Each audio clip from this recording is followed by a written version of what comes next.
دوستای عزیز و مهربونم، سحر هستم، راوی کانال داستان‌های عاشقانه با سحر.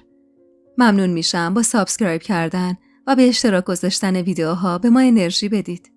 حرفای بیبی باعث شد حس کنم تو پاهام جونی نمونده و اگه بیبی نبود نقشه بر زمین میشدم. نمیدونم چطور شد که توی چشم به هم زدن همه و بلوا توی عمارت به پا شد که حالمو لحظه به لحظه بدتر میکرد. هر کسی گوشه‌ای بود و همه سعی می‌کردن نگرانیشونو از من پنهون کنن. خان بابا و جمال آقا ظفر راهی شهر شدن برن دنبالشون. آخه فقط 3 روز تا جشن عروسی فاصله داشتیم. مهری هم اون روز مغموم گوشه اتاق نشسته بود و بی صدا اشک می‌ریخت. دیگای غذای عروسی بلا تکلیف گوشه حیاط افتاده بودن و دیگه از اون شور و شوقی که چند روز پیش توی عمارت برپا بود خبری نبود. آخه همه دلنگرون بودن. منم از وقتی بابا خان رفته بود با کسی حرف نزده بودم و فقط خدا میدونست که چقدر تو دلم التماس میکردم تا احمدم و صحیح و سالم به هم برگردونه. طبق معمول اون چند وقت پشت پنجره نشسته بودم و زور زده بودم به بساط عروسی که زیر بارون مونده بود. صندوقای میوه‌ای که زیر بارون مونده بودن و هیچ کسی دل و دماغ نداشت به دادشون برسه. صدای شرشر بارون آرامش بخش بود واسم. دستم رو روی شکمم کشیدم و گفتم امید من، نگران نباش مامان. خدا ما رو دوست داره. نمیذاره تنها بمونیم. بابا رو به همون بر میگردونه. من میدون. بابات به زودی میاد و ما رو از تنهایی در میاره. من میدونم. کل اون روز هیچ کسی حتی یه لقمه نون خالی تو دهنش نذاشت. ننه آفتاب با حال زار سینی به دست اومد سراغم و هرچی اصرار کرد هیچی نخوردم. وقتی میخواست سینی رو ببره نگاش کردم. همونطور که نشسته بود و التماسم میکرد یهو نگاش کردم. چقدر گریه کرده بود. صورت چروکش افتاده تر شده بود که همون موقع بیبی وارد اتاق شد. چشماش گریون بود و با گوشه شالش سعی داشت اونا رو پاک کنه. لقمه توی دستشو پس زدم. اشکاشو با گوشه شالش پاک کرد و گفت ننه، خدا قهرش میگیره. اون بچه چه گناهی کرده که تو؟ نذاشتم حرفش تموم بشه، با بغض لب زدم. نمیتونم ننه، به خدا نمیتونم. انگار یکی چنگ انداخته بیخ گلوم داره خفم میکنه. اگه احمدم بر نگرده چی؟ ننه بین 2 انگشتشو گاز گرفت. خدا نکنه. اینجوری نگو دخترم. خدا بزرگه. من مطمئنم بر میگردن. ننه هرچی آسمون ریسمون به هم بافت نتونست رازیم کنه یه لقمه غذا بخورم. انگار لش کرده بودم. با کی نمیدونم. اون شب تا خود صبح آسمون بارید و منم باهاش باریدم. واسه بی کسیم. واسه این که بدون احمدم تو این دنیا هیچ کسی رو نداشتم. اون شب تا خود صبح آسمون بارید به حال دل بیکس من. منی که تو این دنیا جز احمدم هیچ کسی رو نداشتم. نمیدونم که چشمام گرم خواب شده بود که یهو با صدای وحشتناکی از خواب پریدم. وحشت زده دویدم سمت پنجره و چشم انداختم تو حیاط تا ببینم چه خبره. بیبی نصرت کف حیاط نشسته بود و تمام لباساش غرق گل بود. مردی که روبروش ایستاده بود جمال بود، با سر و ریختی داغون. گاهی وقتا لازم نیست کسی چیزی بهت بگه. اصلا نیازی به حرف زدن نیست. گاهی وقتا تصاویری که میبینی خودشون پر حرفن، پر دردن. بیبی نصرتی که جیغ میزد و توی سر خودش میکوبید. جمالی که سعی میکرد آرومش کنه.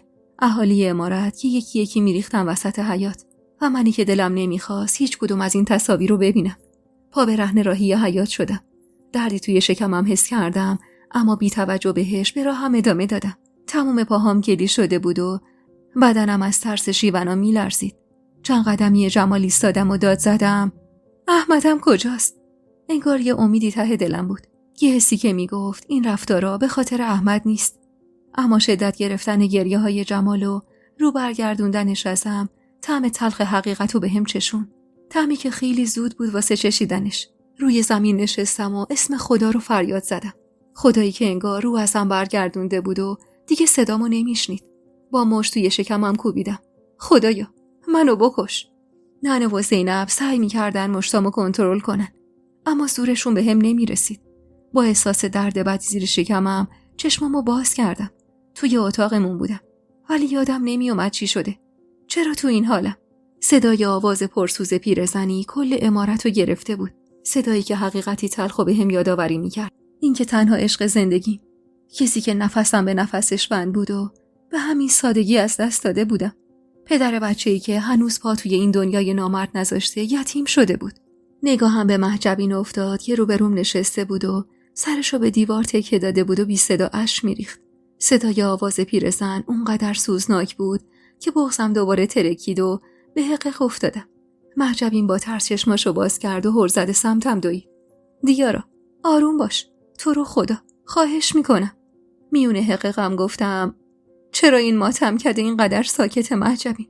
بقیه کجان؟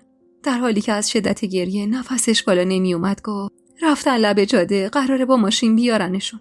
به همین سادگی، به همین راحتی این زندگی نامرد تنها کس منو ازم گرفته بود و حالا قرار بود جسم بیجونش رو تحویلم بده. دستم رو روی شکمم گذاشتم تا دردش قابل تحمل بشه و از توی رخت خواب بلند شدم. منم میخوام برم محجبین، میخوام ببینمش. زن داداش تو رو خدا این کارو نکن. بیبی گفت بمونی همینجا به خاطر بچه. عصبی دستشو پس زدم. میخوام احمدمو، عشق زندگیمو واسه بار آخر ببینم. اینم میخواید ازم دریغ کنید؟ جمله آخرم اونقدر درد توش داشت که محجبین کنار بکشه و سد راهم نشه. نگاهی به رخت محلی زرد رنگ تو تنم انداختم. لبه های دامنم پر از گل بود. یاد لحظه افتادم که جمال با گریه به همون گفت موقع برگشتن ماشینی که کرایه کرده بودن چپ میکنه و هر سه تاشون تموم میکنه. راننده و احمد من و علی که به جای رخت دامادی قرار کفن تنش کنه. زن داداش بیبی گفت اینا رو بپوشی. غم زده نگاهی به رخت عزای توی دستش انداختم. درد داره، خیلی درد داره وقتی هنوز آبستنی رخت سیاه شوهرتو تنت کنن و چادر عزا دور کمرت ببندن. درد داره توی 17 سالگی بیوه بشی و همه کس و کارتو، پشت و پناهتو از دست بدی. همراه محجبین و ننه توی ایوون ایستادیم به استقبال جمعیتی که توی اون بارون تن بیجون احمد و علی رو روی دستشون گرفته بودن و سمت عمارت می آوردن. ساز و دهلی که جلوتر از جمعیت می اومد صداش درد دل آدمو بیشتر می کرد. کاش خواب بودم و این صحنه ها رو نمی دیدم. بیچاره من، بیچاره بیبی، بیچاره خان بابا. چطور باید طاقت می آوردیم مرگ این دو عزیزو؟ بیبی شبه تمام موهاش سفید شده بود. 2 پسر جوونشو از دست داده بود. یکی تازه داماد و یکی هنوز رخت دامادیشو تنش نکرده بود. نگاهم که به صورت پیر و فرتوت خان بابا افتاد، غمم چند برابر شد. بی توجه به حرفای ننه و جیغ و دادای محجبین از پله ها پایین دویدم و سمت جنازه‌ای رفتم که کف حیاط گذاشته بودن. احمد من 4 شونه تر و قد بلندتر از علی بود.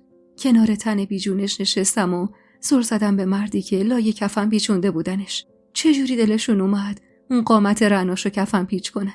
شیون و زاری می کردم که خان بابا کنارم زانو زد و دستشو دور شونه هم حلقه کرد. مظلوم با چشمای خیس ازش بهش التماس کردم. میخوام ببینمش خان بابا، تو رو خدا، واسه بار آخر. خان بابا با دستای لرزون کفنو از روی صورتش کنار زد. احمد خوشقد و بالای من، صورت عین ماه شده بود پر از خط و خطوط و زخم. رنگ پوستش اما از همیشه سفیدتر بود. موهای نرم و براقش روی پیشونیش چسبیده بود و قطره‌های بارون روی صورتش میریخت. اما چشمای رنگ شبش، وای از اون چشما که واسه همیشه بسته شده بود. خدایا، من بدون دیدن اون چشما چجور قرار بود آروم بگیرم؟ چطور قرار بود بدون شنیدن صدای ضربان قلبش این زندگی لعنتی رو دوام بیارم؟ بدون اینکه نگاه‌های بقیه واسم مهم باشه، صورتش رو بوسه بارون کردم. ای کاش لحظه آخر بیشتر اصرار کرده بودم واسه نرفتنش. ای کاش هر کاری از دستم برمی اومد میکردم تا احمدم نره. خان بابا به محجبین اشاره کرد تا منو ازش جدا کنه. و من تازه اون لحظه ای که دیدم دارن احمدمو از عمارت بیرون میبرن باورم شد که واسه همیشه رفته و منو تو این دنیای ترسناک تنها گذاشته. باورم شد دیگه کنارم ندارمش تا دست بکشه تو موهامو بگه قول میدم لبات همیشه بخنده. عصبی محجبینو کنار زدم و شروع کردم به شیون و زاری و چنگ انداختم به صورتم. انگار خون به مغزم نمیرسید. انگار عقلم زائل شده بود. دلم میخواست تموم خشممو سر یکی خالی کنم. و کی بهتر از مهری که احمد به خاطر بساط عروسیش مجبور شده بود بره شهر. توی چشم هم زدن خیز برداشتم سمتش. موهاشو گرفته بودم و داد میزدم خدا ازت نگذره. به خاطر تو بود که شوهرم رفت. به خاطر تو رفت و اون جشن عروسیت. خدا لعنتت کنه که بچه‌م به خاطر تو بی پدر شد. مهری بیچاره اما بدون اینکه هیچ تقلایی بکنه تا موهاشو از دستام بکشه بیرون فقط گریه میکرد. بیبی هراسون مچمو توی چنگش گرفت و فشار داد. به خودت بیا عروس. این بیچاره هم مثل تو عزاداره. بهت زده به مهری نگاه کردم و تازه یادم اومد که اونم عشقشو از دست داده. اونم مثل من همونقدر داغ داره. اما نه، من بیشتر داغدار بودم. من کسی رو غیر از احمد نداشتم. من ماها زیر یه سقف با احمدم زندگی کرده بودم. شب و روزایی رو عاشقانه در کنار هم سپری کرده بودیم که محال بود از خاطرم بره. من ثمره عشقمون رو به شکم داشتم. نه، شرایط من از مهری بدتر بود.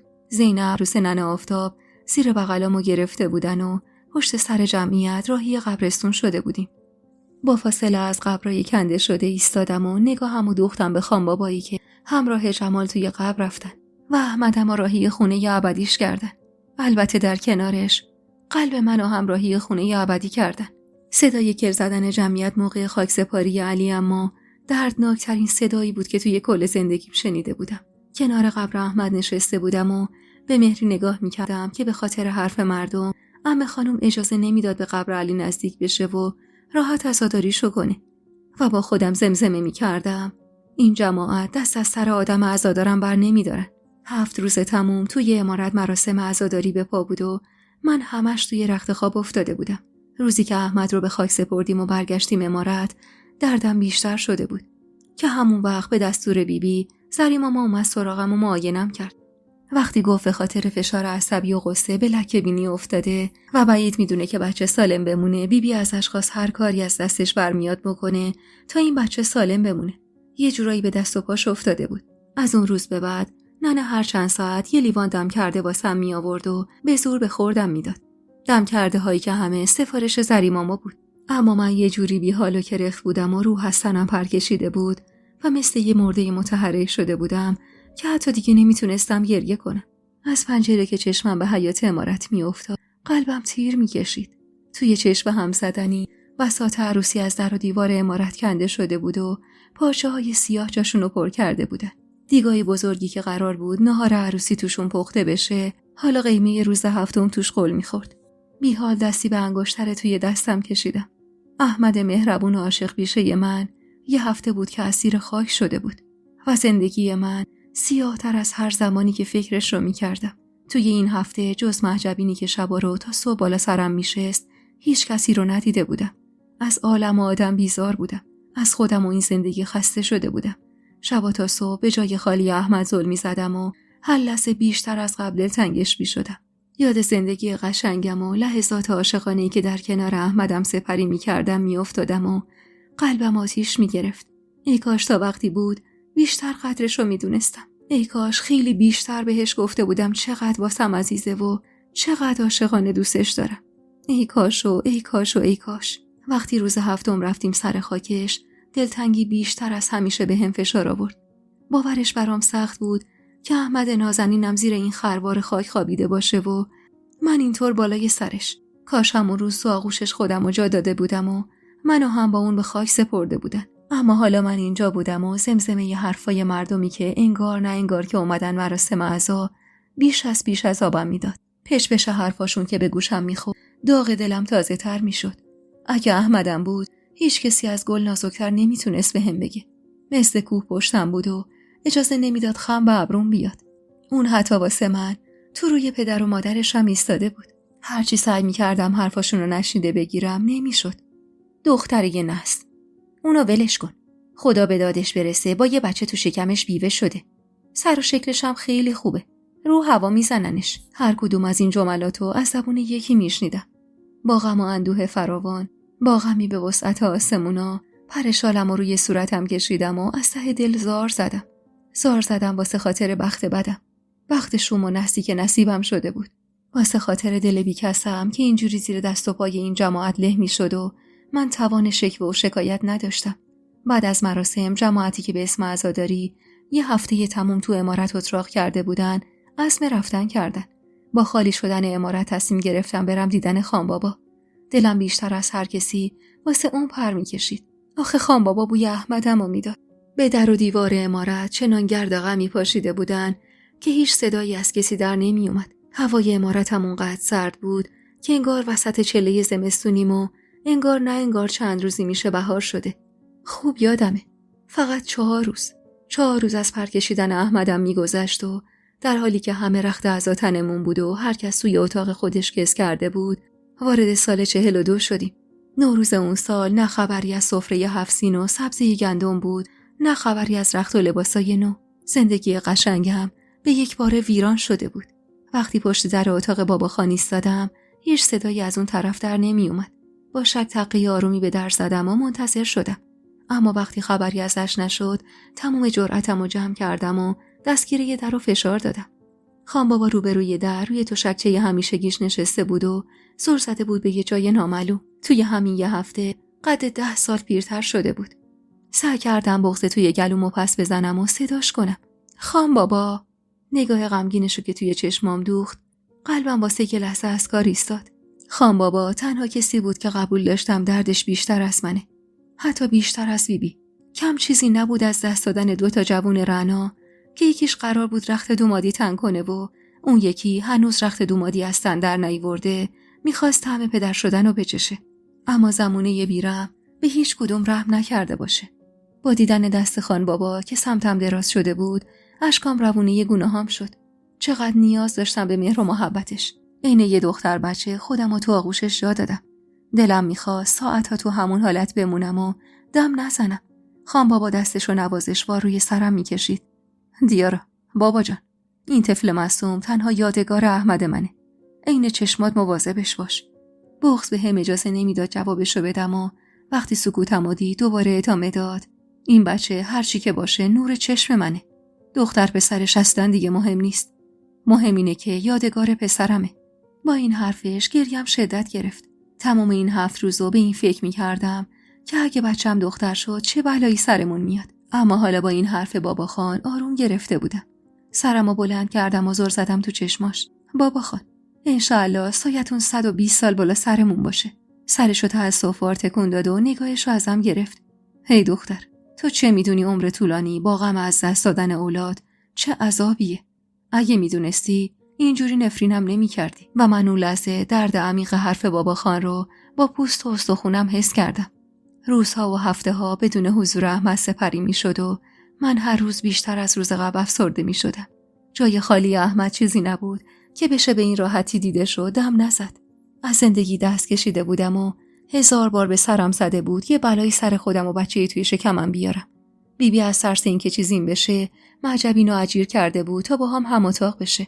40 روز تموم با خاطرات احمدم زندگی کردم. خاطرات شیرینی که تا آخر عمر از خاطرم نمیره. عمر زندگی مشترک ما حتی به 1 سال نکشید. اما همین چند ماه هم واسه من بهترین روزا بود. زندگی که توی خواب نمیدیدم و احمد 2 دستی تقدیمم کرده بود. و چه حیف از این زندگی عاشقانه. من عشق کنار احمدم تجربه کرده بودم. عشقی که مطمئن بودم هرگز احدی نمیتونه جاشو واسم پر کنه. روز 40 بود که دوباره پای اون جماعت گزافه‌گو به عمارت باز شد. پچ‌پچایی که دوباره از گوشه و کنار به گوشم میخورد. آدمایی که حتی حرمت رخت اعضای توی تنمو نگه نمیداشتن و با نگاهشون خوردم میکردن. توی 7 ماه بودم و شکمم دیگه کامل جلو اومده بود. شونه به شونه یه بیبی به عنوان صاحب عزا ایستاده بودم و به رسم ادب واسه مهمونا سر تکون میدادم. پیرزنی که موقع عزاداری حسابی نقش کاسه داغ‌تر ازاشو بازی کرده بود و چنگ به موهاش انداخته بود سمت بیبی اومد و همون جور که توی آغوشش میکشید آروم لب زد. بیبی نصرت، حالا میخوای با این چی کار کنی؟ سعی داشت من نفهمم چی میگه. اما توی این مدت اونقدر حرف و حدیث شنیده بودم که گوشم عادت کرده بود. بیبی ناراحت سری تکون داد و سکوت کرد. پیرزن اما به خیال بشو نبود و دوباره ادامه داد. آخه جوونه و خوش بر روه. خدای نکرده زبونم لال. با شنیدن حرفاش خونم به جوش اومد. خدا رو خوش نمی اومد واسه منی که هنوز رفتن احمدم و باور نکرده بودم اینجوری حرف در بیارن. بیبی یهو اخماشو تو هم کشید. شما نگران نباش. تیمور خان خودش به فکره. درسته بیبی حسابی زده بود تو پرش. اما حرف و حدیثا دقیقاً از همون روز شروع شد. انگار همه منتظر بودن مراسم 40 بگذره و رخت اعضا رو از تنشون در بیارن و بشینن پای دیگه غیبت. بعد از 40 همه برگشتن به زندگی عادی و فقط من و بیبی و خان بابا بودیم که انگار یه بمب خورده بود وسط زندگیمون و تیکه پاره هاشو هیچ جوره نمیتونستیم بسته پینه کنیم. حتی همه خانومی که ادعا میکرد احمد و علی مثل پسراشن و توی این 40 روز گلوشو پاره کرده بود، از پس شیون و زاری کرده بود. از فردای 40 دوره افتاده بود توی ده دنبال شوهر واسه دخترش. میگفت اگه مهری بمونه واسش حرف در میاره. اما مهری افسرده تر و مریض احوال‌تر از اونی بود که بخواد به فکر شوهر کردن باشه. گوشه یه عمارت افتاده بود و با احدی حرف نمیزد. اما من هنوزم دلم راضی نشده بود که باهاش حرف بزنم. دست خودم نبود. من هنوزم اونو با حسابانی این وضع میدونستم. اگه واسه اون مراسمات مجلل و 7 شبانه روز عروسی که برای اونا قرار بود گرفته بشه نبود، لازم نبود احمدم با اون عجله راهی شهر بشه و فرشای دستبافو بفروشه.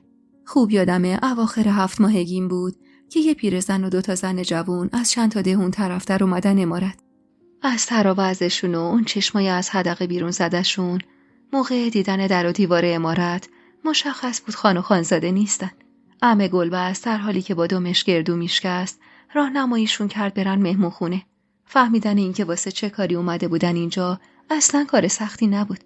اما خان بابا وقتی فهمید عمه حتی صبر نکرده سال علی برسه و واسه دختر شوهر دست و پا کرده، چنان علمشنگ و قیامتی به پا کرد که صداش تو کل عمارت پیچیده بود و حتی به گوش مهمونای توی مهمون خونه هم رسیده بود. اما عمه گلبز کارشو خوب بلد بود، چون با 4 تا اشکناله و نن من غریبم بازی حرفشو به کرسی نشوند و خان بابا رو آروم کرد.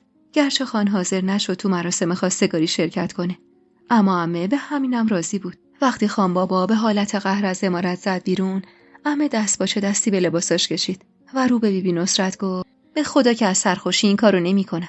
این دختر همین الانشم پشت سرش یه دنیا حرفه. همینا هم به زور راضی شدن ببرنش. اگه تا سال صبر می‌کردم دیگه هیچ کسی در خونمو نمیزد. اینم اینقدر میمون بر دلم تا گیساش رنگ دندوناش بشه یا تهشم یه پیرمردی چیزی بیاد براش. بیبی اما بدون هیچ حرفی نگاش میکرد که عمه رو کرد به من. دختر برو این گیسفوری در رو صدا کن بیاد. اینا نیومدن منو ببینن که. سرمو با بغض تکون دادم و راهمو سمت اتاق مهری کش کردم. 2 ماهی میشد که باهاش یک کلمه هم حرف نزده بودم. وقتی پشت در اتاقش رسیدم نفسمو پرهرس بیرون دادم و تقی به در زدم. نمیخوام بیام. نمیخوام هیچ کس رو ببینم. دست از سرم بردارین. بدون اینکه جوابش رو بدم در اتاقو باز کردم و روبروش وایسادم. دیگه خبری از اون مهری خوشبر رو نبود. صورتش اونقدر لاغر شده بود که استخونای گونه‌اش زده بود بیرون. زیر چشمای عسلی رنگش حسابی گود افتاده بود.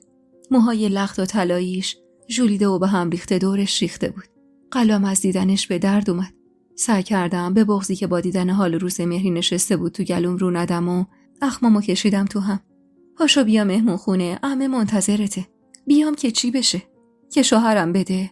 خوشحال میشیدی یارا؟ آره، چرا که نه؟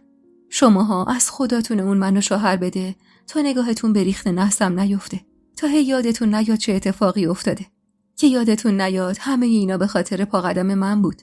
نتونستم بغضمو کنترل کنم و اشکام روونه صورتم شد. چجوری دلم اومده بود این همه مدت ازش فاصله بگیرم و به چشم یه مقصر نگاش کنم که حالا اینطور خودشو سرزنش کنه. اون حتی از منم داغونتر بود. لااقل کسی قصد نداشت منو به زور شوهر بده، اونم وقتی که هنوز رخت اعضای عشقم تو تنم بود. سرشو توی بغلم گرفتم و بوسه‌ای روش زدم. دیارا، همه مثل تو فکر میکنن. همه میگن به خاطر من بود که اینجوری شد. سرشو توی دستام گرفتم و صورتشو رو به روی صورتم نگه داشتم. منو ببین مهری، هیچ کسی این فکر رو نمیکنه. منم اگه دیدی حرفی زدم به خاطر حال بدم بود. تو ببخش جونم. تو جدی نگیر. هر کی ندونه تو یکی که خیلی خوب میدونی چه دردی روی دلم سنگینی میکنه. چشمای خوشگلشو پرده اشک پوشون و دستشو آروم روی شکمم گذاشت. خوش به حالت دیارا. خوش به حالت. تا حداقل یه یادگاری ازش داری. صدای پای عمه که با هرس زمین کوبیده میشد و هر لحظه به اتاق نزدیکتر میشد باعث شد با ترس از مهری جدا بشم و حرفشو بی جواب بذارم. تو رفتی اینو بیاری، خودت هم موندگار شدی.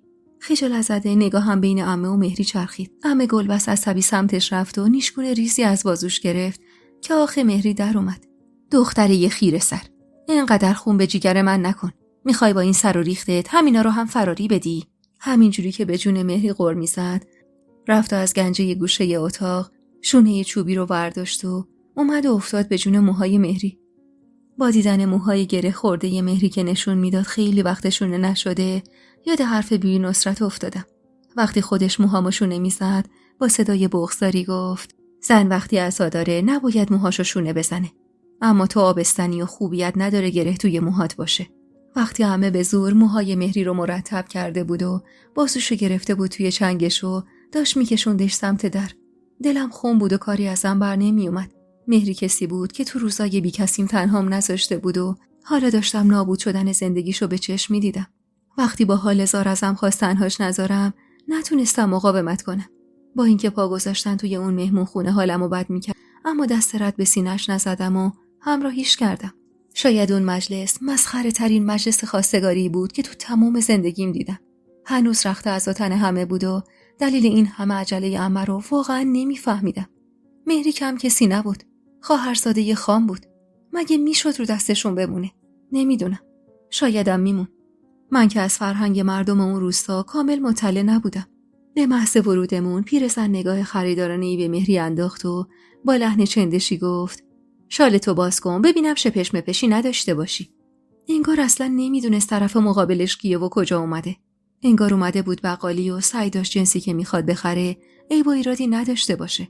که یهو عمه اخماشو کشید تو هم: حلیمه خاتون، انگار یادت رفته اومدی خواستگاری یه دختر کی. نمیخوای کلفت بگیری که. این دختر لای پر قو بزرگ شده. یه نگاهی به دور تا دورت بندازی میفهمی چی میگم. پیرزن پشتش مینازک کرد: اگه خانزادتون عیب و ایرادی نداشت که دوره نمیافتادی تو ده دنبال شوهر براش. قلبم از این همه جفایی که در حق مهری میشد به درد اومد. نگاهمو دوختم به بیبی نصرت تا شاید اعتراضی کنه، که دیدن اون صورت غمزده بیروحش مهر سکوت زد روی لبام. عمه ناچار شال مهری رو از سرش برداشت.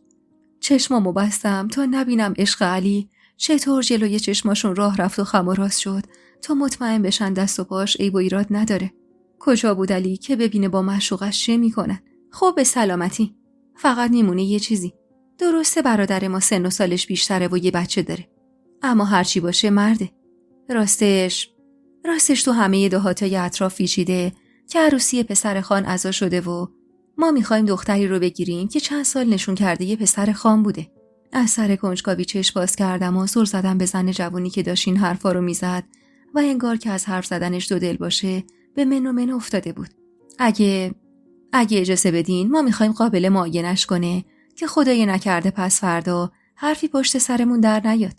با گفتن جمله آخرش یه نگاه بدی به هم انداخت که منظورش رو خوب فهمیدم. گذشته من انگار روی زندگی مهری بیچاره هم سایه انداخته بود و به تمام دخترها و زنای امارت مظنون شده بودن. حال بدم و بهونه کردم و از اتاق زدم بیرون تا نبینم عمه خانم چطوری غرور دخترش رو به خاطر حرف مردم قرار زیر پاش بذاره و خواسته اونا رو عملی کنه. پشت پنجره اتاقم نشستم و نگاهمو دوختم به باغ امارت که هیچ نشونی از بهار توش نبود و از هرچی خزون بود خزونتر شده بود. احمد نور چشمی همه اهالی ده بود و با رفتنش همه داغدار شده بودن. حتی باغبونی که دست و دلش به کاشتن گلهای بهاری نمی رفت. هرچند که فقط غم احمد نبود. غم علی داماد ناکام امارتم بود. فصل بهار بود. بهاری که واسه من و اهالی اون امارت کم از خزون نداشت.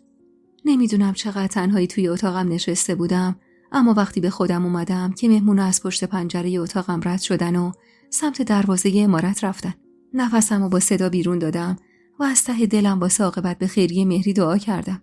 طولی نکشید که در اتاق با سرعت باز شد و مهجبین خودشو با گریه انداخت توی اتاق. اونقدر درگیر مهری بودم که اصلا متوجه نشدم مهجبین تو مهمون خونه حضور نداره. با وحشت بهش نگاه کردم. صورتش از شدت گریه ورم کرده بود و نوک دماغش سرخ بود. با ترس لب زدم: یا خدا، کجا بودی تو دختر؟ دماغشو با صدا بالا کشید و اشکاشو با سراستینش وا کرد و میونه حقیق گریه هاش بریده جوابمو داد. دیشب وقتی عمه به گلنسا میگو واسه مهری شوهر پیدا کرده، حرفاشو شنیدم. هرچی به دست و پاش افتادم که این کارو نکنه به حرفم گوش نکرد. صبح زود قبل از اینکه کسی خبردار بشه و مهمونای عمه سر برسن، رفتم خونه ای که از خواستگارای قدیمیش که فامیل دور خان بابا میشه. قبلا بعد از ماجرای ازدواج خانداداشم با تو که دیگه خیالشون راحت شده بود که مهری نشون کرده داداش احمدم نیست، پاشنه در امارتو از جا کنده بودن. چندین و چند بار برای خان بابام پیغام فرستاده بودن. واسه همین رفتم بهشون گفتم حالا وقتشه و یه خودی باید نشون بدن. اما میدونی خواهر شما درش چی بهم گفتن؟ به اینجا یه حرفش که رسید گریه امونشو برید. بی حال و بی رمق رفتم کنارش و در آغوشم گرفتمش. بعد از دقایقی ادامه داد. گفتن دختر دستمالی شده نمیخوان. اونا که یه روز تو خوابم نمیدیدن و آرزوشون بود که مهری عروسشون بشه، حالا دست رد به سینش میزدن. لا مروتا حتی در قبال بنچاق یکی از زمینای خان بابا هم راضی نشدن. با این حرفش هرسی شدم و از خودم جداش کردم. ای خدا منو مرگ بده دختر. تو عقل نداری؟ این چه کاری بود تو کردی؟ میخواستی با بنچاق راضیشون کنی؟ نمیگی اگه خان بابا میفهمید چه بلایی سرت می آورد؟ اشکاشو پس زد و عصبی نگام کرد. هان چیه دیارا؟ نکنه فکر میکنی همینایی که همه پیدا کرده مفتی حاضر شدن بیان بگیرنش؟ نه خیر خانم، شما بزرگ شده یه شهری نمیفهمی این جماعت به چه چشمی به یه دختر توی موقعیت مهری نگاه میکنن. همین جماعتی که امروز اومدن خواستگاری که ما حتی آدم حسابشون نمیکردیم با یه بنچاق از زمینای عمو ظفر راضی شدم بیان. دستمو جلوی دهنم گرفتم و با بهت و ناباوری لب زدم. باورم نمیشه. باورت بشه دیارا. خودم با گوشای خودم شنیدم عمه دیشب به گلنسا گفت با یه بنچاق راضیشون کرده. لااقل آدمایی که من پیدا کرده بودم اصل و نسبدار بودن و اهل ده خودمون. اینجوری این دختر بیچاره حداقل غریبگیر نمیشد. در حالی که به زور جلوی ریختن اشکامو گرفته بودم گفتم آخه چرا همه این کارا رو میکنه؟ محجب این کلافه سرشو تکون داد. اون بدبختم گناهی نداره که این جماعت دست از سرش بر نمیدارن. تو نمیدونی زخم زبون چقدر درد داره. اگه دست من بود بارو بندیلمو جمع میکردم و دست جفتتونو میگرفتم و از این ده میبردم یه جایی که دست کسی بهتون نرسه. یه جایی که نگاهشون به زنای شبیه به تو و مهری با این شرایط این ریختی نباشه. با این حرفش خندیدم. یه خنده تلخ که تهش بغض داشت. اما محجبین هنوزم اشک میریخت. خب حالا چرا اینقدر آبوره میگیری؟ هنوز که خبری نشده. شاید جور نشد. خدا رو چه دیدی؟ زور زد تو چشمام و گفت تو انگار خوابی. حواست کجاست؟ قول و قرارشونو گذاشتن. قرار فردا هم قابله بیارن و عصرش ملا بیاد عقدشون کنه و تموم. با این حرفش آه از نهادم بلند شد. به همین راحتی به خاطر حرف دهن مردم قرار بود زندگی مهری بیچاره واسه یه عمر گند کشیده بشه. محجبین اون شب تا خود صبح چش رو هم نذاشت و دائم توی رخت خوابش از این پهلو به اون پهلو میشد. خوب میدونستم چقدر داره از تو خودشو میخوره که هیچ کاری از دستش بر نمیاد و این دفعه برعکس همیشه نقشه ها جواب نداده. محجبین دختر فوق‌العاده‌ای بود. بی نهایت مهربون و مسئولیت پذیر نسبت به تک تک اعضای خانواده‌اش. و حالا که نتونسته بود کاری از پیش ببره، معلوم بود حسابی عذاب وجدان داره. تو این مدت دیگه خوب شناخته بودمش. یادم دمدمای اذان ظهر بود که سر و کله خانواده داماد پیدا شد. همونطور که پرده حریر اتاق خواب انداخته بود و اونو کنار نزده بودم، از پشتش چش کردم تا شاید بتونم دامادو ببینم. اما فقط چند تا زن بودن و خبری از داماد نبود. محجبینم از صبح زود رفته بود پیش مهری تا دلداریش بده. اما من دیگه طاقت نداشتم ببینمش و ترجیح دادم برم پیش بیبی نصرت. بیبی نصرتی که همیشه یه خدا موهاش رنگ حنا بود، حالا چنان گرد سفیدی روشون نشسته بود و تو ذوق میزد که انگار سالها بود با حنا غریبه شده بود. کنارش نشستم و دستم روی دستش گذاشتم. دردی که اون امروز میکشید کمتر از درد خود مهری نبود. اون دختر عشق پسر جوون ناکامش بود. دختری که قرار بود عروس این عمارت بشه و حالا با این خفت و خاری داشتن میبردنش. سکوت شکستم و گفتم بیبی جان، چرا کاری نمی کنی؟ چرا سعی نمی کنی جلوی عمه رو بگیری؟ چشماشو با درد روی هم گذاشت و دستمو فشار داد. اون زن گناهی نداره عروس. شاید تو فکر کنی عقلش کمه. اما اگه منم جاش بودم شاید همین کارو میکردم. با تعجب نگاش میکردم که سر زد تو چشمام. ببین دیارا، حرف و حدیثا پشت سرمون زیاده. یه نگاه به خان بابا بنداز. روز به روز داره داغونتر میشه. به خدا که حرف مردم نمک میشه رو زخماش. مجبوریم هر جور شده مهری رو رد کنیم بره. اما خب بیشتر ناراحتی خان بابا به خاطر حرفای پشت سر خودته. هرچی باشه تو مادر نوه مایی. تنها یادگار احمد. با این حرف بیبی حالم از قبلم بدتر شد. خوب میدونستم منظورش حرفاییه. توی سرم دنبال جواب میگشتم تا شاید بتونه یکم آرومش کنه. که با صدای بلند مبارک باشه های پی در پی از اتاق عمه خانم نگاهمو از بیبی گرفتم. حتما خیالشون از بابت سلامت بودن عروسشون راحت شده بود که اینجوری صداشون رو توی سرشون انداخته بودن. با تصور اینکه مهری توی این لحظات چی به سرش اومده، قلبم به درد اومده بود. با دلی پر از غصه پشت سر بیبی راهی مهمون خونه شدم. قرار بود بعد از نهار باقی مهموناشون بیان واسه مراسم عقد. کنار بیبی نشسته بودم و به سفره‌ای که به دست محجبین و گلنسا پهن می‌شد نگاه می‌کردم. خان بابا اما اون روز حتی واسه ناهارم نیومد. البته چه بهتر که نیومد و ندید که این قوم یعجوج مجوج چطوری واسه یه دیسه کباب تو سر و مغز هم می‌زدن. کمی بعد از نهار خبر رسید که باقی مهمونا از راه رسیدن. توی چشم هم زدن، عمه لباس عزا رو از تن مهری در آورد و یه دست از لباسای قدیمیشو تنش کرد. بغض کرده بودم و گوشه مهمون خونه ایستاده بودم و چش دوخته بودم به در تا شاید معجزه‌ای بشه. اما خبری از معجزه نبود. مولا توی اتاق کنار باقی مردا نشسته بود و نطق می‌کرد. محجبین با یه حالت عصبی ناخن انگشتشو به دندون گرفته بود. مهری اما مظلوم‌تر از همیشه بالای اتاق نشسته بود. به جای خالی سفره اغزر زده بودم که عمه سمتم اومد و زیر گوشم گفت: دختر، تو چرا اینجا وایسادی؟ برو بیرون، بذار خطبه خونده بشه. خوبیت نداره زن بیوه تو اتاق باشه. صدای شکسته شدن قلبمو شنیدم، اما دم نزدم. تو ایوون نشسته بودم و سعی می‌کردم اشکامو از نگاه ریزبین خدمه پنهون کنم. دلم از رفتار نامهربون عمه شکسته بود، اما حرفش یه حقیقت تلخی بود که نمی‌شد انکارش کرد. شاید حرف مردم همچینم بیراه نباشه. شاید من شوم و بد قدم بودم که تا پامو توی این عمارت گذاشتم این بلاها سر این خانواده اومد. دوشیزه خانم، مهریه. دستامو روی گوشام فشار دادم تا نشنوم صدای پردرد بله گفتن مهری رو. صدای بلند صلوات فرستادنشون اما باعث شد دستامو بردارم و زل بزنم به بچه‌های ریز و درشتی که با ذوق توی باغ بزرگ عمارت بازی می‌کردن. به همین راحتی مهری به عقد مردی در اومد که حتی یه بارم ندیده بودش. مردی که تازه زنش رو از دست داده بود و یه دختر بچه داشت. نگاهمو چرخوندم میونه بچه‌هایی که توی حیاط بازی می‌کردن. یعنی کدومشون دختر خونده مهری بود. دستم آروم روی شکمم گذاشتم و رو کردم به آسمون. خدایا، میشه بهش یه رحمی بکنی و مهر این مردو بندازی به دلش که کمتر اذیت بشه. میدونم بعد از علی دلش به هیچ مردی نمیره، اما تو بزرگی، تو یه کاری بکن واسش. میگن دعای زن آبستن گیراست. پس رومو ننداز زمین. دختر، چرا اینجا نشستی؟ پاشو بیا تو که عقد تموم شده. اشکامو پاک کردم و پشت سر ننه که اومده بود دنبالم راهی مهمون خونه شدم. داماد کنار مهری نشسته بود. برخلاف تصورم مرد جوون و خوشبر و رویی بود. خیلی محجوب و معقر سعی میکرد دختر بچه نوپایی رو که داشت از سر و کولش بالا میرفت و آروم کنه. خوب نگاش کردم. یه دختر بچه معصوم توپل مپل و ناز. با ذوق نگاش میکردم که ننه با آرنجش سغلمه‌ای به پهلوم زد. چه خبره اینقدر نگاش میکنی؟ بچه دختر میشه ها. ناراحت لب ورچیدم و رو ازش گرفتم. دیگه از این همه خرافات خسته شده بودم. بعد از اینکه مهمونا دهنشون رو با شیرینی‌های محلی شیرین کردن، آقا ظفر دست عروس اومد و تو دست هم گذاشت.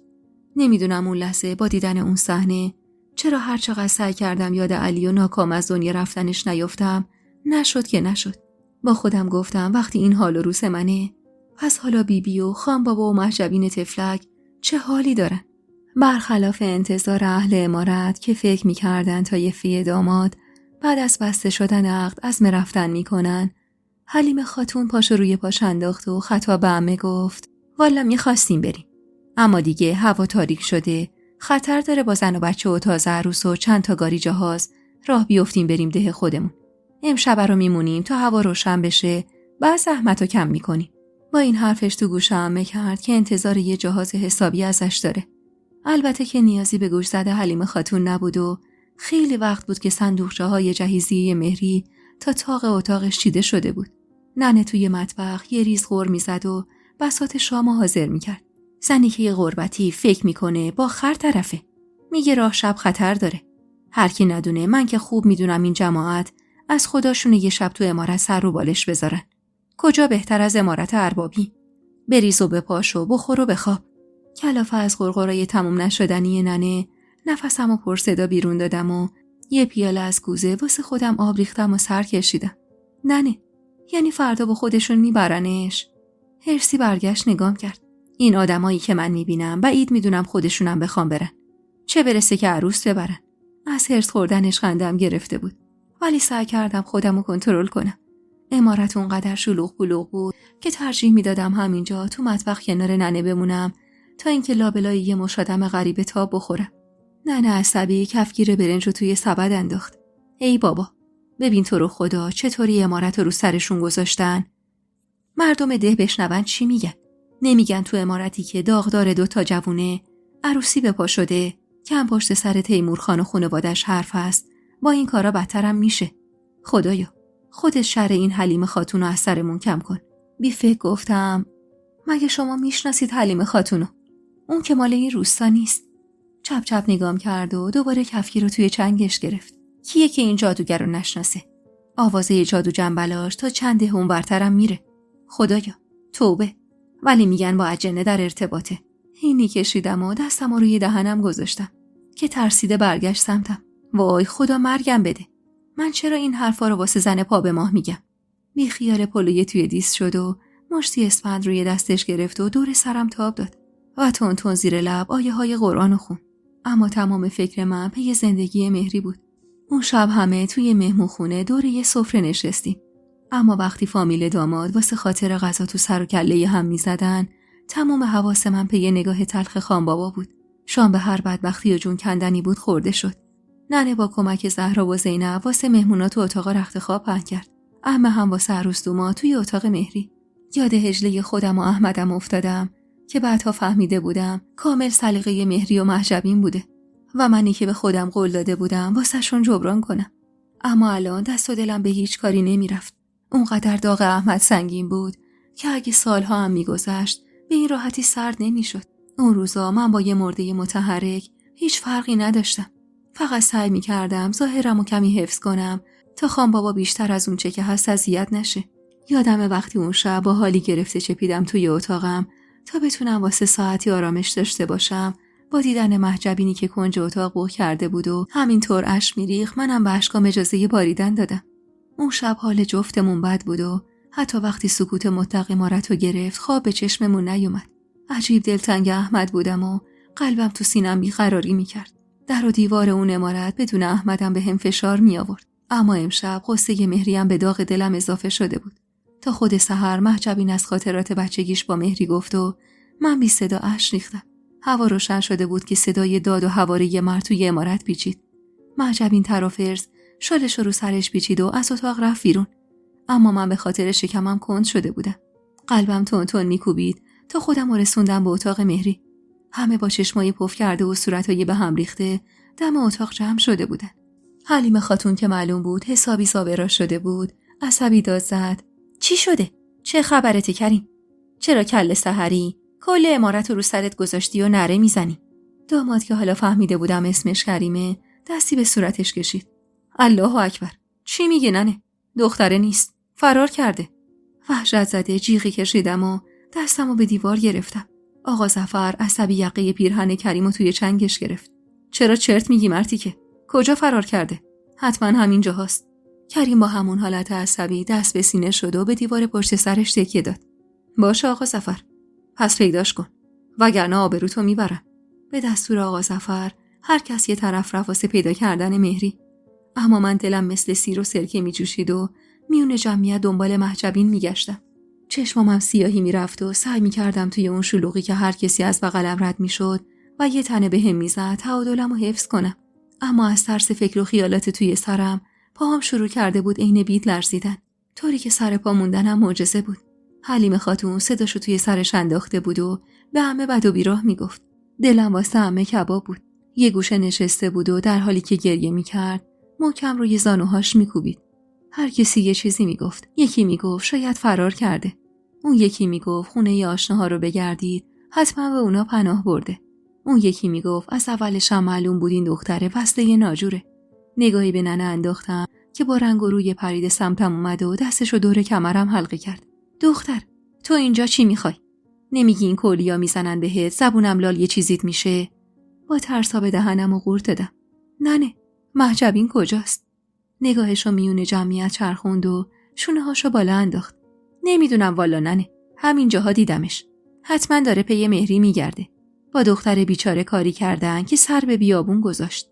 به اصرار ننه داشتم برمیگشتم توی اتاقم که صدای جیغ زنی سر جام میخکوبم کرد. خوب که دقت کردم صدای مهجبین بود. دستم از توی چنگ ننه بیرون کشیدم و با عجله سمت صدا دویدم. بی اختیار اشکام میریخت و دلم گواه بد میداد. با وجود دردی که توی شکمم حس میکردم قدمامو سریعتر برداشتم تا خودمو به صدا برسونم. هرچی به صدا نزدیکتر میشدیم متوجه میشدم این صدا از ته باغ میاد. به هر جون کندنی بود خودمو بهش رسوندم. درست زیر همون درختی که هر روز عصر مهری و علی با هم دیدار میکردن روی زمین نشسته بود و پشتش به هم بود. با دیدن تن بیجون مهری توی آغوشش قلبم واسه یه لحظه از حرکت ایستاد. جمعیتی که یکی یکی به همون ملحق میشدن. صدای جیغ و دادای عمه وقتی با حرص مهجبینو پس زد و سر دخترش رو توی آغوشش کشید. این آخرین چیزایی بود که یادم میومد و دوباره سیاهی مطلق و فرو رفتن توی کابوس وحشتناک. وقتی با درد چشمامو باز کردم زری ماما کنارم نشسته بود و ننه و بیبی نصرت با فاصله بیشتر ازمون ایستاده بودن. زری ماما با دقت داشت یه سری گیاهو با هم مخلوط میکرد. نگاهم که به چشمای سرخ بیبی افتاد تازه یادم اومد چی شده و چرا اینجا. گلوم خشک شده بود و صدایی ازم در نمی اومد. لبامو به زور با زبونم تر کردم و رو به بیبی لب زدم. چه بلایی سر مهری اومد بیبی؟ جفتشون هل زده نگام کردن. انگار که متوجه به هوش اومدنم نشده بودن. بیبی سوق زده کنارم نشست و دستمو توی دستش گرفت. خدا رو شکر که چشماتو باز کردی. به خاک احمدم قسم اگه بلایی سرت می آوردن کاری می کردم مرغای آسمون به حالشون گریه کنن. سعی کردم مهربون لبخند بزنم اما تمام هوش و حواسم پی مهری بود. مهری زنده است بیبی. دستم آروم فشار داد. بمیرم واسش که چیزی خورده بود تا خودشو خلاص کنه از دست این جماعت بیرگ و ریشه. اما خدا رو شکر زود به دادش رسیدیم و حالا هم حالش بهتره. به زور لبخند زدم اما دلم خون بود. تکونی به خودم دادم و سعی کردم تو رخت خوابم نیمخیز بشم. بیبی با چشم بهم گفت بله. که ادامه دادم بیبی میخوام ببینمش. دلم آروم نمیگیره. قبل از اینکه بیبی به حرف بیاد سری ماما براق شد تو صورتم. لازم نکرده تو به فکر اون باشی عروس خان. تو باید به فکر این طفل معصوم تو شکمت باشی که راه و بیرا با این حال و روزی که داری مجبورم هی انواع جوشونده رو به خوردت بدم. البته اگه دلت نمیخواد 7 ماه زایمان کنی. وقت زایمانت نرسیده اما دردات شروع شده. دیگه باید تا ماه آخر تو رخت خواب باشی. ترسیده دستی روی شکمم کشیدم. این بچه تنها یادگار عشقم بود. تنها یادگار احمدم. تنها کس من توی این دنیا که حاضر نبودم به هیچ وجه از دستش بدم. اون تکیه‌ای از احمد بود که تو وجود من داشت رشد میکرد و من فقط به خاطر اون بود که تا الان بدون احمد این دنیا رو دوام آورده بودم. نه واسه خاطر اینکه خیالم رو راحت کنه گفت نه ترس جونم. مهری فعلا خوابه. قول میدم رو به راه که شد بیارمش پیشت. رو بهش لبخند زدم و ته دلم خدا رو شکر کردم واسه خاطر زنده بودن مهری. این خانواده دیگه توان از دست دادن یه عزیز دیگر رو نداشتن. تنها توی اتاق نشسته بودم و با حرفایی که زری ماما زیر گوشم خونده بود و توپ و تشرایی که رفته بود حتی جرئت نداشتم تنهایی دست به آب برم. اما چشمم به در اتاق بود تا خبری از مهری برسه و طولی نکشید که مهجبین سر و کلش پیدا شد. کنارم نشست و دستش رو روی شکمم گذاشت. زن داداش، به خدا امروز بدترین روز زندگیم بود. کم مونده بود تو و مهری رو همزمان از دست بدم. وای خدایا، زبونم لال بشه. خیلی وقت بود زن داداش صدام نکرده بود. سعی کردم به روی خودم نیارم که چقدر این واژه بدون حضور احمدم تو این دنیا درد روی دلم میذاره. بغضم و نادیده گرفتم و لب زدم. الان حالش چطوره؟ مثل همیشه پر انرژی خندید. وای دختر، حیف قش کردی. باید بودی و میدیدی که ننه آفتاب وقتی بسته ی مواد توی دستش دید چجوری انگوش انداخت توی گلوش. به خدا یه لحظه با خودم گفتم اگه به خاطر موادم چیزیش نشه انگشتای ننه گلوشو پاره میکنه. با نگرانی گفتم حالا حتما کل طایفه دومات فهمیدن که عروس مواد خورده. ای داده بیداد، نبودی ببینی این حلیمی جادوگر چه قشقرقی به پا کرده بود. کل عمارت رو روی سرش گذاشته بود. میگفت این عروس رو نمیخوام، باید پسش بگیری. مهجبین با خیال راحت با آب و تاب تعریف میکرد که هول زده میونه حرفش فریدم. خب شاید باورت نشه ولی کریم گفت زنمه. محرممه، پسش نمیدم. وای دختر، کارد میزدی خون حلیمه در نمی اومد. خب مهجبین، آخرش چی شد؟ کلافه دستشو تو هوا تکون داد. چقدر خوب میکنی؟ دارم میگم دیگه. کلافه تر از اون گفتم مهجبین، اینقدر آب و تابش نده. بگو آخرش چی شد؟ چپ نگام کرد. هیچی دیگه. خان بابا وقتی دید شلوغ بازی را انداختن، بالاخره بعد از 2 روز از اتاقش بیرون اومد و عذرشون رو خواست. از تعجب جفت ابروهام پرید هوا. اما جرئت نکردم میونه حرفش برم که ادامه داد. تا حالا این روی خان بابا رو ندیده بودم. بهشون گفت مهمونی تموم شده و هیچ کدوم حق ندارن اینجا بمونن. البته کریم مون تا وقتی مهری حالش بهتر شد با خودش ببرتش. والا تنها حسنی که این کار مهری داشت کم شدن شهر حلیمه خاتون و فک و فامیلش از سر امارت بود. مشکوک ابرومو بالا دادم. مهجبین، این داستان که نقشه تو نبوده احیانا. چشخوره‌ای به هم رفت. وا، چی درباره من فکر میکنی زن داداش؟ چند بار تا حالا از این نقشه ها از من دیدی. قبل از عقد خواستم فراریش بدم، اما خود خرش قبول نکرد. حالا فهمیدم البته که چرا قبول نمیکرد. خیال میکرده با مردن راحت میشه. اون روز من دیگه پامو از اتاقم بیرون نذاشتم. اما آخرای شب بود که مهری اومد دیدنم.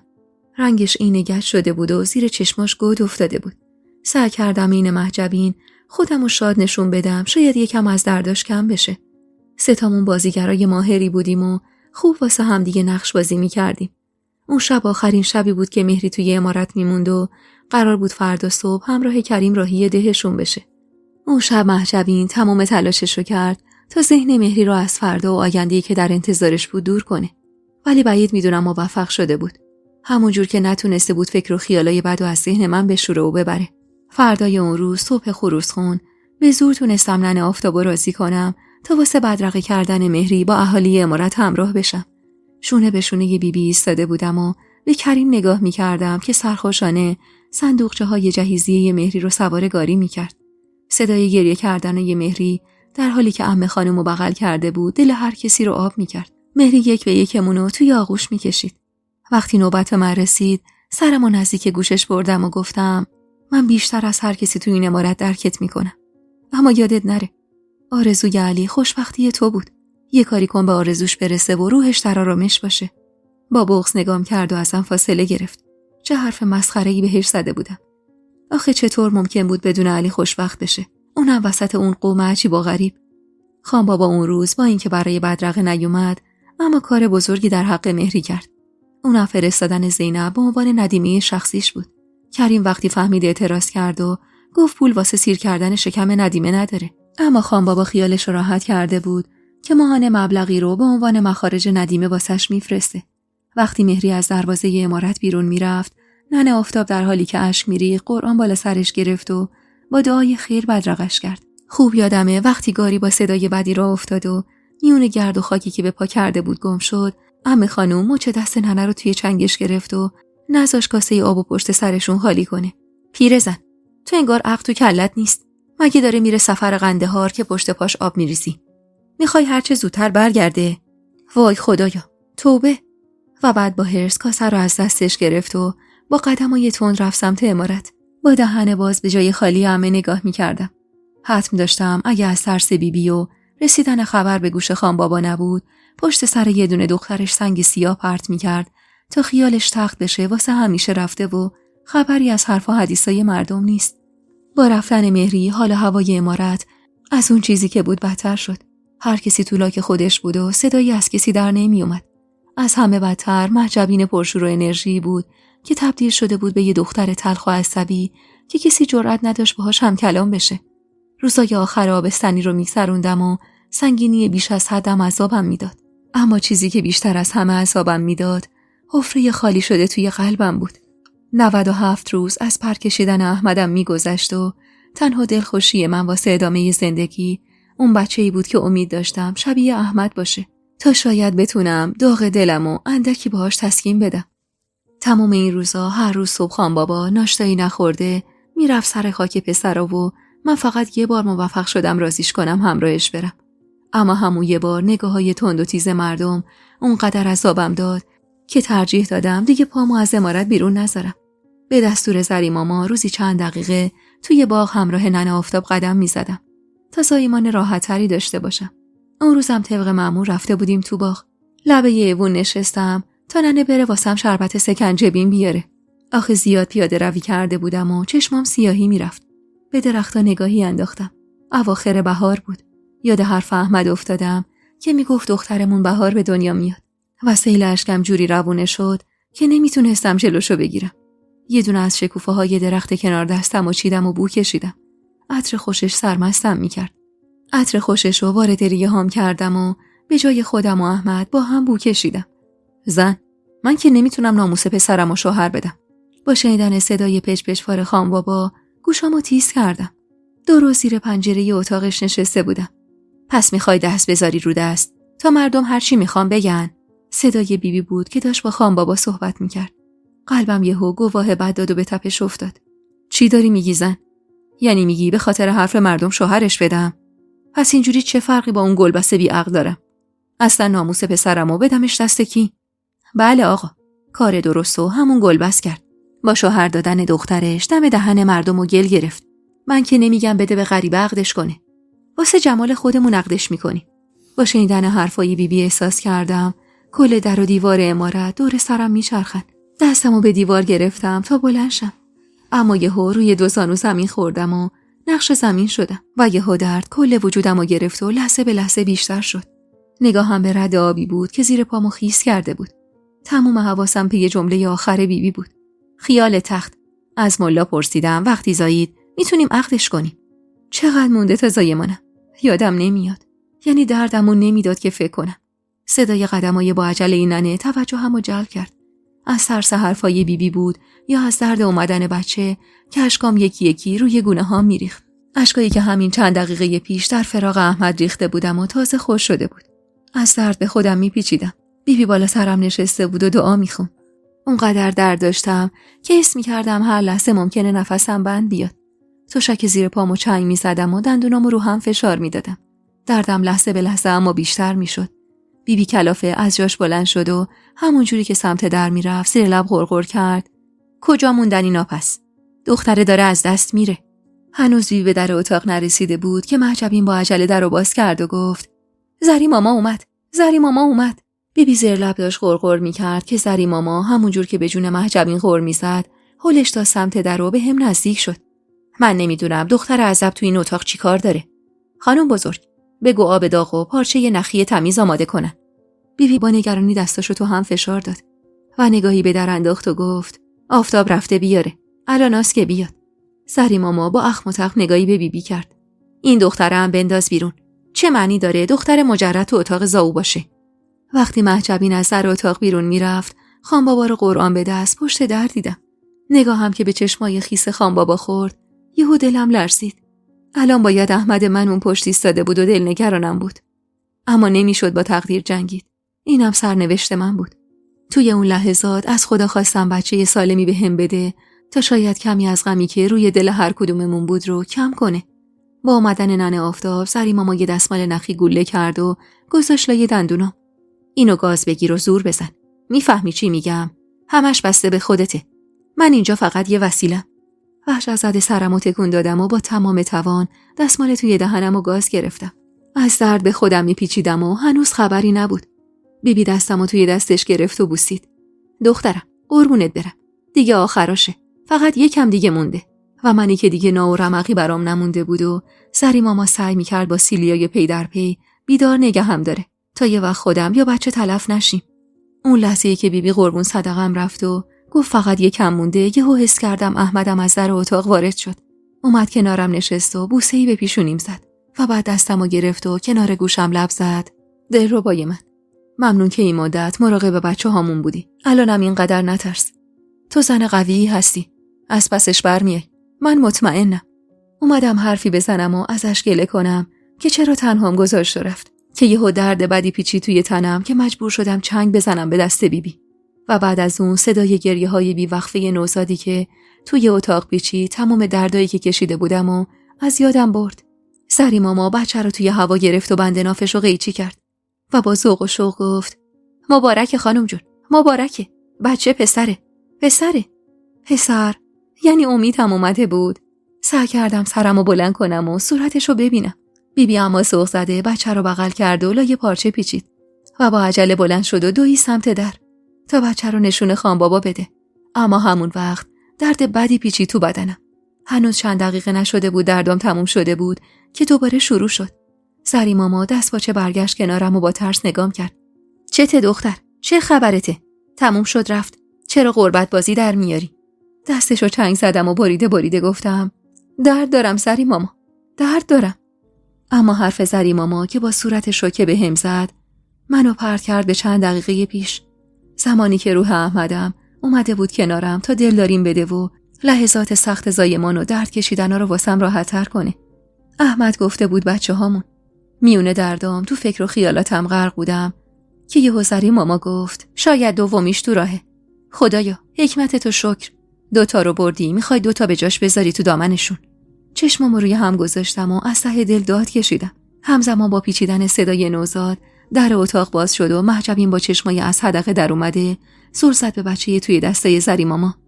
نگاه خیس اشکم و دوختم به صورت معصومش. زری ماما دختر رویاهای احمدم و تو آغوشم گذاشت. درست همون جوری بود که احمدم دوست داشت. یه دختر عین من. به کمک زری ماما دخترمو سیر کردم و چشم انتظار پسرم نشستم. زری ماما تشری به مهجبین زد که از اتاق بره بیرون و دخترمو داد بغلم و همون جور که دور و برشو تمیز میکرد غرغر کرد خدایا حکمتتو شکر. چی میشد این یکی هم پسر میکردی؟ اما یهو نگاهش که به صورت ناراحت من افتاد دست با چه لبخندی زد. تو رو خدا به دل نگیری یا واسه خاطر این میگم که بخت دخترای این امارت با آه و ناله گره خورده. مگه ندیدی چی به سر اون مهری بخت برگشته آوردن؟ رومو ازش گرفتم و سعی کردم به حرفاش توجه نکنم. درست تقدیر الهی اجازه نداد روی پدرشو ببینه. ولی من مادرش بودم و نمیذاشتم احدی از گل کمتر به دخترم بگه. هرچقدر مادرم پشتمو خالی کرده بود من قصد داشتم به جاش پشت دخترم در بیام و عین کوه کنارش بمونم. بعد از اینکه همه جا جمع و جور شد و زری ماما اجازه ورود داد مهجبین خوشحال و ذوق زده اومد کنارم نشست. اما رد اشکو تو چشمای اونم میدیدم. واسه همین گفتم میخوای بغلش کنی؟ سرشو تکون داد. میدونستم که بغض گلوشو گرفته و توان حرف زدن نداره. مهجبین بدون اینکه حرفی بزنه سر زده بود به صورت دخترکم و آروم آروم اشک میریخت. امید داشتم بچه‌ها بتونن مهجبین پر انرژی رو به همون برگردونن. اما هنوز این فکر از سرم نگذشته بود که زری ماما رو ترش کرد و بچه رو از تو بغلش برداشت. دختر خان، جای این خاله بازی‌ها پاشو برو پی اون یکی بچه. معلوم نیست کجا بردنش. بگیر بیارش، باید شیر بخوره. اما هنوز مهجبین نرفته تعقیب به در اتاق خورد. و لحظاتی بعد در حالی که خانبابا پسرمو در آغوش گرفته بود و چشماش سرخ بود تو آستانه در ظاهر شد. سعی کردم تو رخت خوابم جابجا بشم و نیمخیز بشینم که خانبابا به اشاره دست حالیم کرد نیاز بلند شدن نیست. هرچند معذب بودم اما دیگه پا نشدم. بالای اتاق نشست و همون جور که بچه رو نگاه میکرد گفت خدا دوباره احمدمو بهم داده عروس. یه نگاه به صورت معصوم امیدم انداختم. خانبابا راست میگفت. درست شبیه احمد بود. سری ماما بچه رو از خانبابا گرفت و داد بغل من و رو کرد به خانبابا. آقا بزرگ، اینم کنیزتونه. پشتبند برادرش دنیا اومده. با وجود امیدی که توی بغلم داشت نق میکرد تمام حواسم به رفتار خانبابا بعد از دیدن بهار بود. خانبابا با دقت نگاش کرد و از تو جیبش بسته اسکناس بیرون کشید و زیر لب گفت والا این دختر ناغافل دنیا اومد و دست منو توی پوست گردو گذاشت، وگرنه این برادرش برای اونم یه سنجاق طلا تهیه می‌کردم. سعی کردم لبخند بزنم و به روی خودم نیارم که فهمیدم کسی جز خودم و مهجبین از دنیا آمدن دخترم خوشحال نشده. با رفتن خانبابا به کمک زری ماما امیدم و سیر کردم. اما یه بغض سنگین نشسته بود رو گلوم که هیچ جوره پایین نمیرفت. بغضی که دلیلش نبوده احمد و رفتار بد بیبی با بهار بود. بیبی حتی حاضر نشد یه بارم تو آغوشش بگیره و نگاش کنه. اما در عوض چشم از امید بر نمی داشت و عین پروانه دورش میچرخید. تر و خوش کردن 2 بچه تازه به دنیا اومده‌ای که اندازه 1 کف دست بودن اصلا کار راحتی نبود. به خاطر همین بیبی دستور داد تا وقتی که من به شرایط جدید عادت نکردم زری ماما کنارم بمونه. منم از خودم بود یه آدم کاربلد دائم کنار دستم باشه و کمکم کنه. البته بیشتر خوشحالیم از موندن زری ماما به خاطر ترسی بود که از گلنسا و کارهایی که میتونست انجام بده داشتم. وقتی بعد از به دنیا آمدن بچه‌ها اومد به دیدنم تنفر و کینه رو توی نگاهش حس کردم. اون وقتی هنوز احمدم زنده بود و مثل شیر بالا سرم بود و تازه مطمئن نبود بچه‌ی توی شکم من چیه، اونجوری واسه گرفتن جون من و بچه‌م نقشه ریخته بود. پس حالا کارای بدتری هم از دستش برمی اومد. از فکر کردم به کارایی که ممکن بود گلنسا انجام بده، مو به تنم سیخ میشد. اون روزا واسه حضور زری ماما تو زندگیم خدا رو روزی 1000 مرتبه شکر میکردم. درست زن تند و یه دنده‌ای بود و کل کل کردناش با محجبین کلافم میکرد. اما همین که میدونستم مثل چشماش از بچه‌ها مراقبت میکنه واسم کافی بود. توی رخت خواب دراز کشیده بودم و زور زده بودم به بچه‌هایی که کنارم به خواب عمیقی فرو رفته بودن. و دروغ چرا؟ باورش واسم سخت بود که من مادر این دوتا بچه‌ام. دوتا بچه‌ای که یادگاریای احمدم بودن. همون لحظه تقی به در خورد و بیبی با یه بخش لباس توی دستش و پشت بندش ننه سینی به دست وارد اتاقم شدن. بیبی کنارم نشست و با ذوق نگاهی به امید انداخت و همون جور که زیر لب قربون صدقش میرفت گره بخشه رو باز کرد.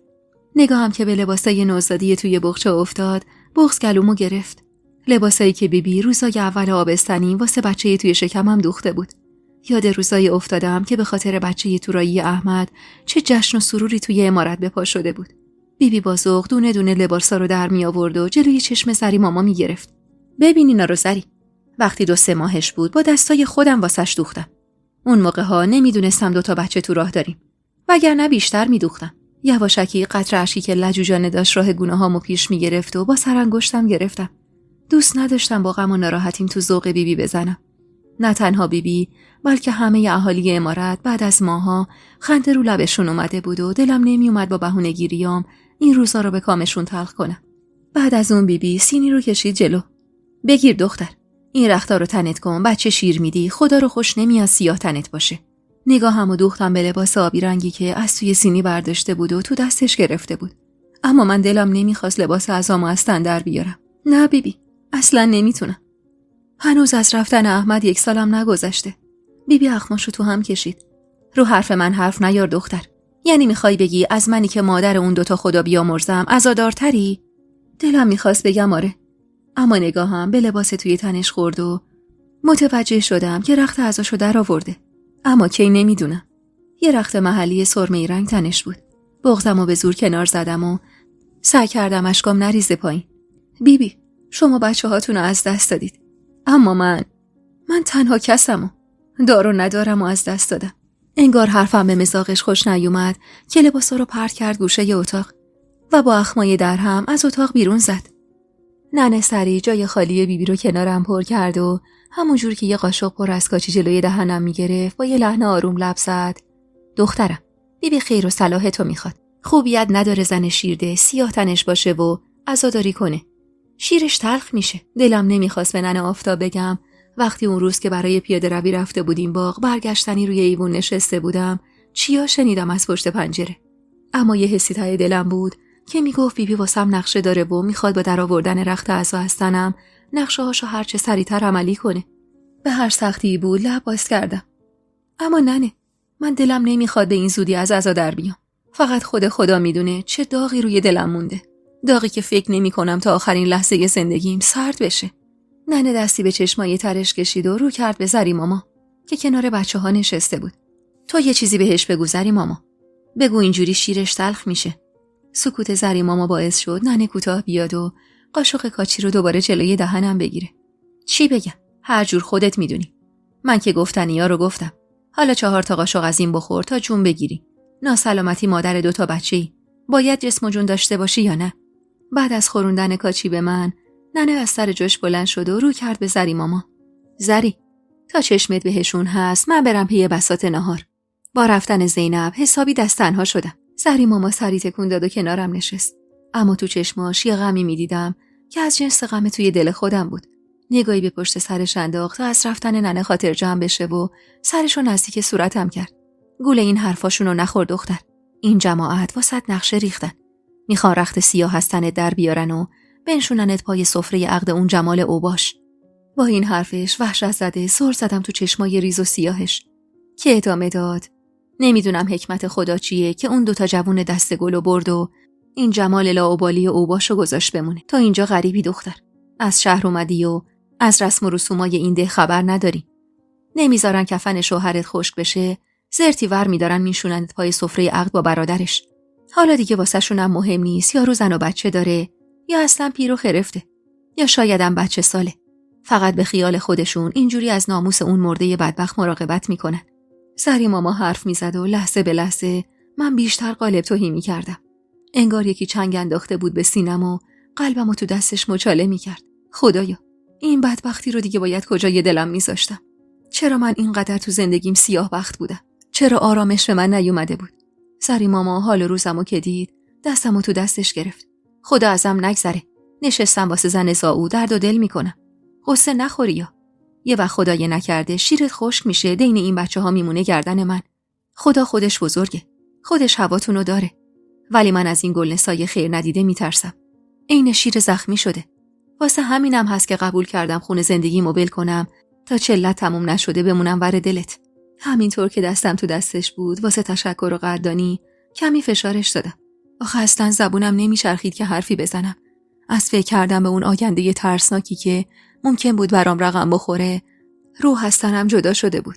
سری ماما از سر جاش بلند شد و گفت خیر ببینی دختر، بگیر بخواب، یکم استراحت کن تا زودتر رو پا بشی. آخر هفته حتما مراسم دارن، میخوان نوه پسری خانو نشونه همه بدن و اسمگذاری کنن. غمزده میونه حرفش پریدم. سری ماما، اما من نمیخوام زن اون جمال بشم. اصلا نمیخوام زن هیچ کسی بشم. ناراحت نگام کرد. دختر، مگه به خواست من و توئه؟ تو بخوای یا نخوای این رسم اجرا میشه. مخصوصا حالا که پسر زاییدی و جمال تنها وارث خانه. به خدا من بیشتر از تو ناراحتم. احمد خان خدا بیامرز بیشتر از اونی که فکرشو بکنی واسه من ارزش داشت. خودم با دستای خودم به دنیاش آوردم. ولی چاره چیه؟ نمیشه با مردم ده و رسم و رسومات در افتاد. ناسلامتی عروس خانی. مجبوری به رسم و رسومات احترام بذاری. این جماعتی که من میشناسم و یه عمر بلاشون زندگی کردم، به یه زن بیوه به چشم یه جزامی نگاه میکنن. تو که دیگه قبل از مرگ احمد خان هم پشتت کلی حرف و حدیث بود. با اینکه میدونستم زری ماما به زعم خودش داره از روی خیرخواهی صحبت میکنه، اما ترس بدی انداخته بود به جونم که باعث شده بود از خواب و خوراک بیفتم و نتونم درست بچه‌هام برسم. روز 10 بود که همگی بغچه به دست راهی حموم شدیم. بیبی چند روز بود واسه مراسم امروز در تکاپو بود و حسابی خودشو تو دردسر انداخته بود. قرار بود واسه نهار تمام ریش سفیدا و بزرگای دهاتای اطراف بیان امارت واسه اسگذاری نوه تیمور خان. لبه سکوی حموم نشسته بودم و زور زده بودم به دستای سری ماما که با دقت و مهارت تن بچه‌هامو میشست. بیبی اما اون روز حمومو قرق کرده بود تا دلاک اجازه نده کسی داخل بشه. واسه خاطر همین جز چند تایی از زنای آشنای ده کسی رو تو حموم نمیدیدم. یاد خاطره حموم دست جمعی دفعه پیش افتادم. روز جشن حنابندون و پچ‌پچ‌های زنای روستا. شاید بیبی از تجربه حرف و حدیثای همون دفعه بود که نخواسته بود حمام رو زیادی شلوغ کنن. دختر، نشین رو سنگا. سردن یخ میکنی. انگار حالیت نیست تو تازه زایمان کردی. با تشری که زری ماما به هم زده بود از روی لبه سکو بلند شدم و شروع کردم به کیسه کشیدن به بدنم که یهو دیدم بیبی اشاره‌ای به لیلا عروس ننه آفتاب کرد تا بیاد اون بدنمو کیسه بکشه. لیلا شاید 20 خورده سال سن داشت. یه زن آروم و بی سر و زبون که هیچ وقت هیچ گلگی ازش نشینده بودم. دروغ چرا؟ دلم نمیخواست اون منو کیسه بکشه. هیچ وقت دلم نمیخواست رفتارم باهاشون ارباب رعیتی باشه. واسه همین سعی کردم کیسه رو از دستش بگیرم که بیبی بهم چشخوره‌ای رفت. دختر، بذار کارشو بکنه. خیر سرت، قراره بشی خانم امارت. تو مادر خان آینده این دهی. مگه یادت رفته؟ نمیدونم چرا با این حرف بیبی با ترس نگاهمو سر دادم روی صورت گلنسا. یه گوشه نشسته بود و با اخمای درهم سنگ پا میکشید به پاهاش. کاش میتونستم باهاش حرف بزنم و بهش بگم من نه خانومی امارتو میخوام، نه ارث و میراث. من فقط میخوام تو آرامش بچه‌هامو بزرگ کنم. اما گلنسا یه جوری شمشیر رو از رو بسته بود که حتی جرئت نداشتم 10 قدمی اتاقش هم نزدیک بشم. چه برسه به اینکه باهاش هم کلام شم. بعد از اینکه کارمون تموم شد، برخلاف نظر همه، یه دسترخت محلی مشکی دیگه تنم کردم و بهارمو توی آغوشم گرفتم. نزدیکای ظهر بود که مهمونا دور تا دور مهمونخونه نشسته بودن و صدای قلقل قلیون خان بابا و عطر تنباکوش کل عمارت رو پر کرده بود. همراه زری ماما پشت در اتاق بچه به بغل ایستاده بودیم تا خان بابا دستور بده وارد اتاق بشیم. دلم عین سیر و سرکه می جوشید. قرار بود تو گوش بچه‌هام اذان بخونن و واسهشون اسم تعیین کنن. بعد از روز زایمانم اون روز بیشتر از هر وقتی جای خالی احمدو حس می‌کردم. ای کاش بود و اسمایی که خودش دوست داشت و واسه بچه‌هامون انتخاب می‌کرد. بغض گلومو گرفته بود که جمال در مهمون خونه رو باز کرد و دستشو دراز کرد سمت زری ماما. کدومش پسره؟ بدش به من، خان بابا گفته ببرمش. خودم میارمش جمال خان. بچه کوچیکه، یه وقت خدای نکرده از دستت میفته. جمال اما با اخمای درهم امیدو از دستاش کشید و رو بهش تشر زد. تو کجا بیای؟ اینجا پر مرده. مجلس مردون است و جز بیبی کسی اینجا نیست. زری ماما عصبی اشاره‌ای به بهار کرد و گفت پس این یکی چی؟ جمال بیخیال شونه‌ای بالا انداخت و همونجور که میرفت توی مهمون خونه گفت خان بابا گفته فقط پسره. زری ماما عصبی گوشه شالشو بالا آورد و باهاش نصف صورتشو پوشون و بهار رو از دستم گرفت. خدایا، از شر این جماعت کافر به خودت پناه میبرم. حالا چون دختره نباید تو گوشش از اون بدن. اینا رو گفت و بی توجه به حرفایی که چند دقیقه پیش جمال زده بود وارد مهمون خونه شد. اما من همونجا پشت در نشستم و زانوهامو تو بغلم گرفتم. چقدر بدون احمد بی پشت و پناه بودم. چقدر دلم واسه خودم و بچه‌هام میسوخت. چیزی از رفتنشون نگذشته بود که صدای صلوات بلندی باعث شد همه سکوت کنن. صدای ملای ده رو خوب میشناختم. کسی که خطبه عقدمو با احمد جاری کرده بود و حالا میخواست تو گوش بچه‌هامون اذان بگه. تیمور خان، اسمشون رو چی میخواید بذارید؟ خان بابا تک سرفه مصلحتی گلوشو صاف کرد. راستش ملا محمد، خودت خوب میدونی چیزی از پرپر شدن پسرام نگذشته و چه داغی رو دلم مونده. اگه خدا بخواد میخوام اسم احمد خدا بیامرز بذارم رو پسرش. با شنیدن این حرف از زبون تیمور خان آه از نهادم بلند شد. دلم میخواست اسم پسرم امید باشه، ولی هیچ کاری از دستم بر نمی اومد که یهو صدای بیبی باعث شد از فکر و خیال بیام بیرون. تیمور خان، جسارت نباشه، اما اگه اجازه بدید قبل از تعیین اسم بچه‌ها 2 کلم بیرون از این در با هم حرف بزنیم. با شنیدن این حرف هر زده از جا پا شدم و کنار دیوار ایستادم.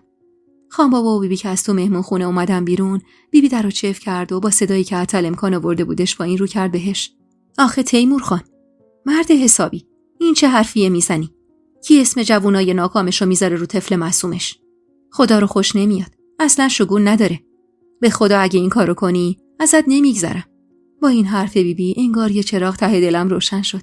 واسه همین تموم جسارتمو جمع کردم و از کنار دیوار اومدم اینور و یه قدم بهشون نزدیکتر شدم و با صدایی که سعی می‌کردم رسا باشه گفتم سلام خان بابا.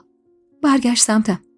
با یه حالت مظلومی تو چشماش نگاه کردم و گفتم خان بابا، ببخشید من بیادبی میکنم، ولی احمد آرزوش بود اگه دختر دار شد اسمش بهار باشه و اگه پسر دار شد اسمش امید.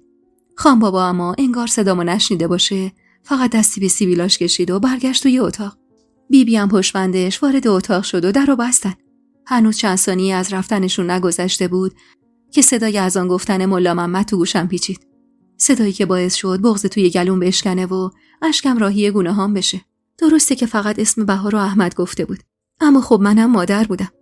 دلم میخواست اسمی رو که دوست دارم بذارم رو بچه‌هام. واسه همین اسم امید رو هم از جانب احمد گفتم.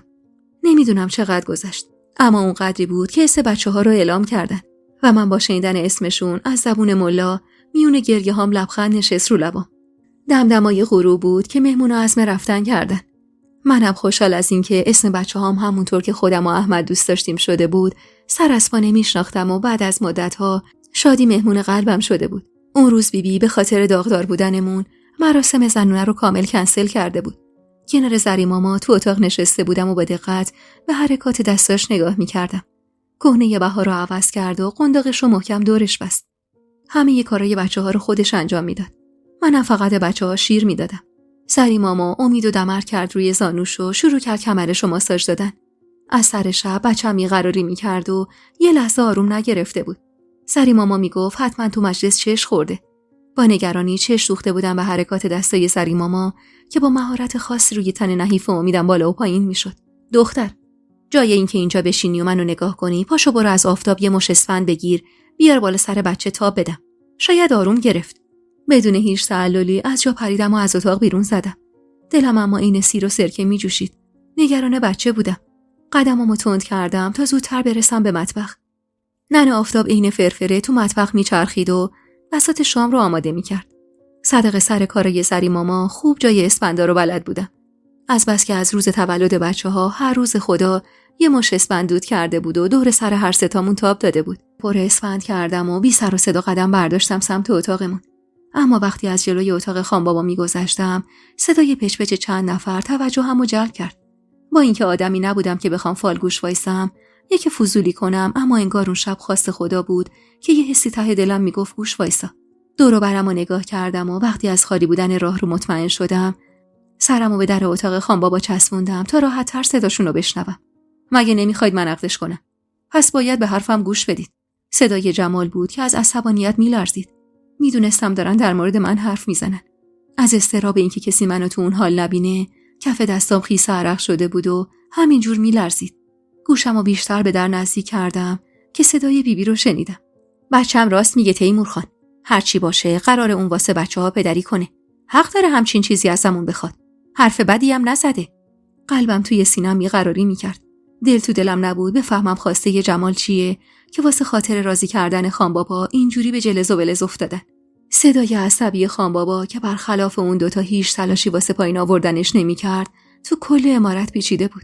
اما لحظاتی بعد از چیزی که از زبونش شنیده بودم وحشت کل وجودمو فرا گرفت. دوستای عزیز و مهربونم، یک دنیا ممنونم که تا پایان این قسمت همراه هم بودید و خوشحال میشم اگه نظراتتون رو در مورد این قسمت توی کامنت ها با ما به اشتراک بذارید.